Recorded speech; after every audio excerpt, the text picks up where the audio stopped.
All right, let's get into this.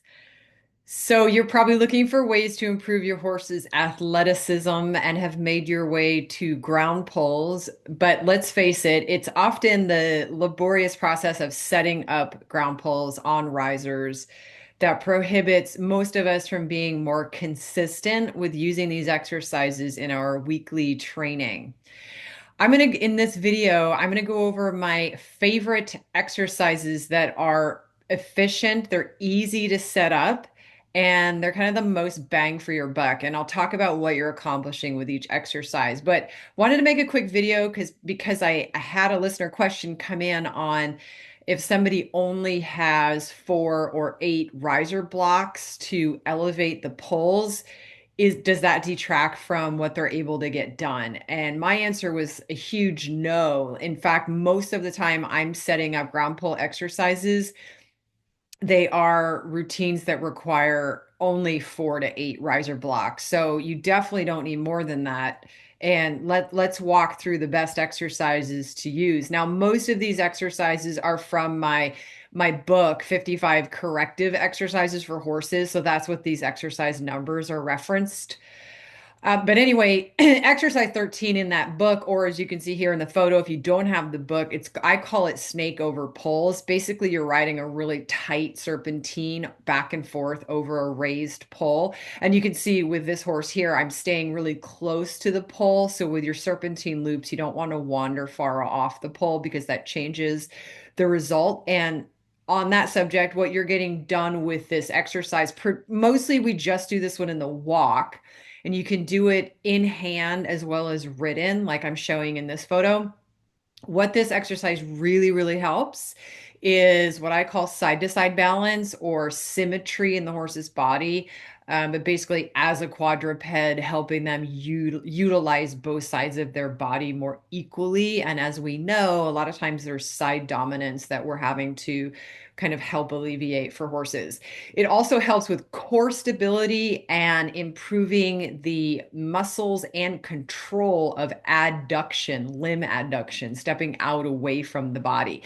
And in that way, it can really help open the chest and shoulder sling of muscles and really activate the shoulder sling. So, really awesome exercise. You would just set up however many poles or risers you had. You can be really flexible on this one. The next one, a lot of you have seen this. You can do it in the walk or the trot, which makes it very beneficial. And it's exercise number 47 in the book, or just called uneven poles. And you're just raising alternating ends of poles that are set up parallel to each other in a sequence. So you would space these poles appropriate for a walk step, approximately 3 feet apart, or for a trot step, approximately 4 feet apart. And you just raise alternating ends. So this has a visual effect for the horse. It can help capture their attention a bit more because of the unevenness of the pattern. And in that way, it can help with proprioceptive gains and alertness and overall balance. Again, it also helps with core and trunk control. It's really important with this exercise that the rider is like razor focused on not allowing the horse to drift one direction, like not even the slightest bit. That's what'll happen if a horse has some crookedness or is not pushing equally through both sides of its body. It'll kind of lean or drift one way or the other. So, really critical that you ride like you're riding down a really narrow tube here. And it can help in the trot specifically with developing propulsive muscles. In the walk, it can help in a terrifically in a rehab kind of a setting because, as I said, because of the uneven nature of it, proprioceptive games, core stability, capturing the alertness. And as you can see, you can set this up with as few as 4 blocks risers or as many as 8 if you wanted to do that because you're only raising every other end. You only need 1 block per pole. So this is a good bang for your buck and pretty easy to set up. Moving right along, you can raise it when poles are set up on a curved line or in a fan shape as they are. So this is from my book, the Corrective Exercises book, exercise number 21 and 22. You can either raise the outer edges of the poles set up on a curve, or you can raise the inside edges of the pole. They can create, which one you choose can have a little bit of a different effect in the horse, whether you're targeting the reach of the outside shoulder and stability of the outside of the horse, or you're trying to help them draw the inside scapula back. So subtle differences, but differences nonetheless. You can play around. Again, you can set this pattern up for walk or trot, and again, can be done on a lunge line as well as under saddle.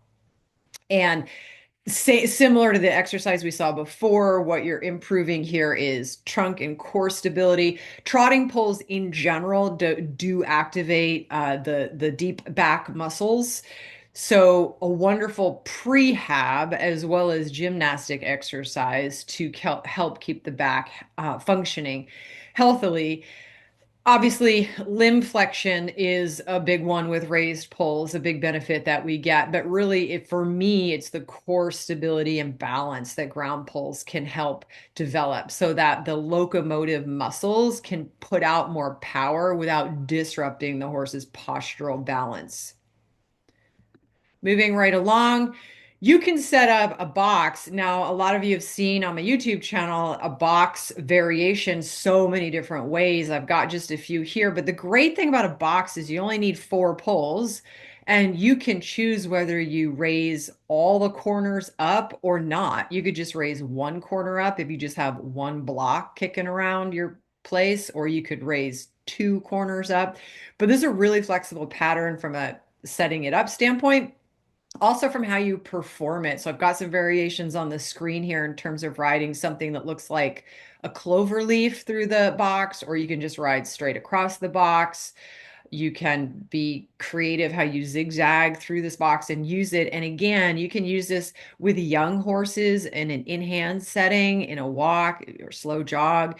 You can use this in a riding setting in all the gaits, which makes it very convenient. Once you have it set up, you don't have to dismount your horse and rearrange poles in order to do a walk, trot, and a canter exercise with this same pattern. So another reason I really, really love the basic box. Another one I talk frequently about, I call it clock face poles. I think there's sometimes other names for it. Basically just setting a pole, one ground pole at each quarter mark of your 20-meter circle. Terrific for lunging. I use it for horses that are rebuilding in a reconditioning phase. If they're not back to active riding, we would use this in the conditioning lead up to riding. But it is also wonderful for riding. And again, another pattern that you can use in all the gaits without changing the spacing of the poles, without getting off your horse, dismounting, and resetting the poles. If you have risers, you can raise all 4 of the poles off the ground. If you only have 4 risers, again, you could just raise one end of these poles.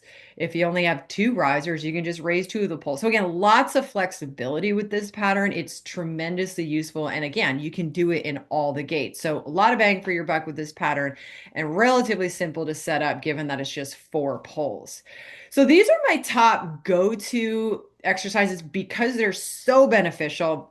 And they're not hard to set up. Like, there are really fancy looking pole exercises that you can find in books and online if you look. But to be honest, it's kind of a hassle to set up a lot of these things. And then you're probably only going to do it once or twice and probably not visit it again. And the thing with ground pole exercises, you want to have one day a week or every 10 days where you are working with ground poles in your horse. So it's helpful to have exercises that you know you're going to set up.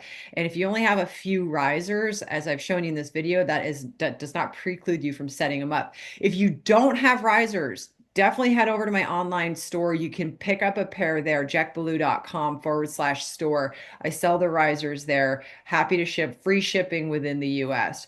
So hope to catch you in a future video, and I hope that you have found this helpful.